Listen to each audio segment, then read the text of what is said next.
Anne Bruniera, bonjour. Vous êtes députée, vous êtes conseillère municipale, vous êtes même présidente du groupe PS Macron à la métropole et visiblement ces mandats ne vous suffisent plus puisque vous vous rêvez demain maire de Lyon. Vous avez déposé votre candidature à la candidature auprès de votre parti La République En Marche. Alors pourquoi cette candidature? Vous êtes vraiment malheureuse? J'ai candidaté à l'investiture pour la ville de Lyon, effectivement, pour les Lyonnaises et les Lyonnais. C'est vraiment pour eux que je me suis engagée. C'est la base de mon engagement en politique. J'ai été élue d'arrondissement, puis adjointe au maire de Lyon, conseillère métropolitaine, aujourd'hui députée, à leur service. Et il est vrai que le mandat de maire est celui qui permet d'agir le plus concrètement sur la vie des gens. Et c'est pour ça que j'ai présenté cette candidature à l'investiture. Dites-moi, Anne Bruniera, il y a 2 ans, vous avez été élue députée pour 5 ans. Vous êtes engagée auprès de ceux qui vous ont fait confiance en disant « je vais vous représenter à l'Assemblée nationale ». Vous êtes en train de leur dire « finalement, j'en ai plus rien à faire, je suis prêt à partir » puisque on le sait, si par hasard, si d'aventure votre candidature vous permettait de décrocher le poste de maire, vous ne pourriez plus être parlementaire. Il y a incompatibilité entre les 2 mandats. Oui, c'est juste, C'est pas un peu effectivement. trahir vos électeurs? Vous me dites respect des Lyonnais, je veux les servir, mais d'un autre côté, ils vous ont fait confiance et puis vous êtes prêt à les lâcher en pleine nature? Alors, c'est la loi du non-cumul qui fait effectivement que désormais, on ne peut pas être à la fois maire de Lyon et député de la ville de Lyon. Et c'est très bien parce que ce sont des mandats extrêmement importants qui nous prennent de l'investissement à, j'allais dire, à 100%, mais même à 400%. Donc, effectivement, aujourd'hui, j'ai choisi, j'ai réfléchi, j'ai travaillé cette réflexion quand même de candidater à l'investiture pour la mairie de Lyon. Et j'ai fait ce choix car je pense que je peux mettre toute mon expérience, mes capacités, mes compétences pour les Lyonnaises et les Lyonnais. Et le mandat de maire de Lyon permet d'agir le plus concrètement possible. Et c'est celui que j'aimerais exercer demain. Mais ça ne serait pas un peu trahir ceux qui vous ont fait confiance pour les législatives? Mais je serai toujours à leur service et même au service de tous les Lyonnaises et les Lyonnais, puisque aujourd'hui, en tant que députée, je n'ai qu'un quart de la ville de Lyon dans ma circonscription. Dites-moi, Anne Bruniera, alors vous êtes candidate à la candidature, mais j'imagine c'est pas seulement pour vous asseoir dans un joli fauteuil avec un beau bureau qui donnerait sur la place de la Comédie. Vous avez quelques idées.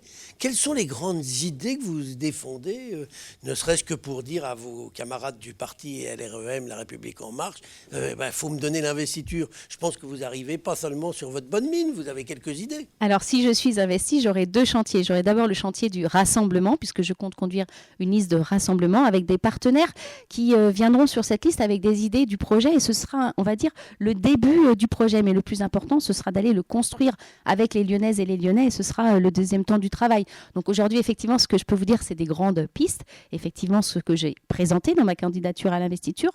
La chose la plus importante, c'est que je m'inscris dans la continuité de Gérard Collomb et de ses 3 mandats. J'ai été son adjointe, j'ai été formée en politique à ses côtés et je sais tout ce que nous lui devons et notamment ce que Lyon est aujourd'hui, c'est-à-dire une ville dynamique, attractive, rayonnante, où il fait bon vivre et qui fait aussi la fierté des Lyonnais.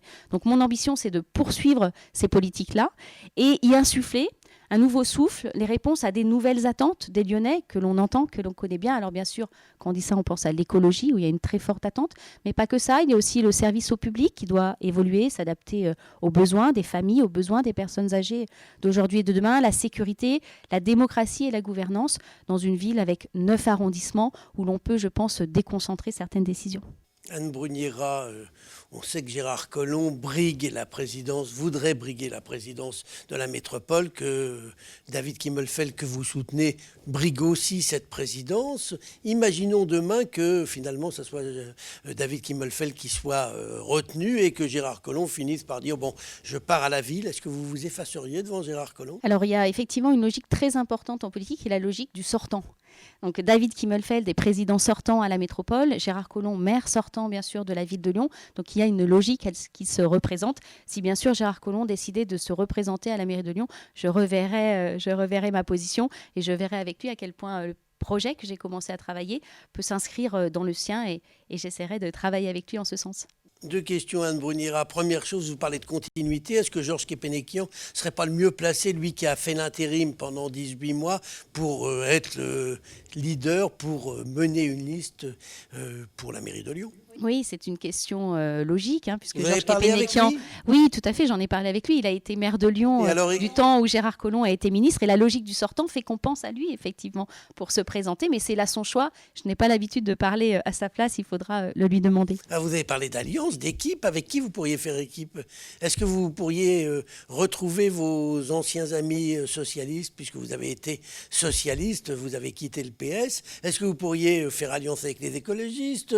Est-ce que vous pourriez faire alliance avec la droite? Avec qui vous pourriez faire alliance? Alors, vous savez, si j'ai choisi de partir à la République En Marche, j'étais effectivement socialiste avant cela, c'est en particulier pour l'ouverture et le rassemblement. C'est vraiment ce qui m'a attiré dans ce mouvement. C'est ce que j'ai commencé à vivre à la métropole de Lyon, où nous travaillons dans une majorité de projets, donc une majorité relativement large. Et moi, je crois vraiment au rassemblement, car ce qui permet de correspondre à la majorité de Français, effectivement. Donc moi, je suis ouverte à travailler avec de très nombreux partenaires. Je leur ai dit, je suis déjà en discussion avec nombre d'entre eux. Et en fait, Alors qui? Donnez-nous avec qui vous êtes en discussion. Parce que tout le monde dit toujours je suis en discussion avec tout le monde, mais en fait, on n'a pas l'impression qu'il y ait vraiment beaucoup de discussions en ce moment. Alors, en fait, il est quand même difficile d'aller bien loin dans les discussions tant qu'on n'est pas investi. Il me semblait Et aussi. c'est quand même la première question qu'ils me posent. Moi, je suis juste allée me présenter à eux, leur donner quelques lignes de mon projet et surtout leur dire, ce rassemblement, moi, je veux le construire sur le projet. C'est-à-dire que si vous venez dans cette liste rassemblée, venez avec vos idées, venez avec ce que vous voulez voir construire dans la ville de Lyon. Et ce projet mis en commun, nous irons le porter auprès des Lyonnais pour l'abonder. Donc, je ne veux pas un rassemblement de partis, je ne veux pas non plus un rassemblement de noms, je veux un rassemblement de projets avec des idées forces. Certains sont déjà venus me voir avec des idées qui sont tout à fait compatibles, je pense, avec un projet pour les Lyonnais, mais il faudra bien sûr attendre d'être investi pour aller plus loin dans ces discussions. Avant de nous quitter, juste une petite précision. Quand est-ce qu'on saura l'investiture, quand elle va tomber quand?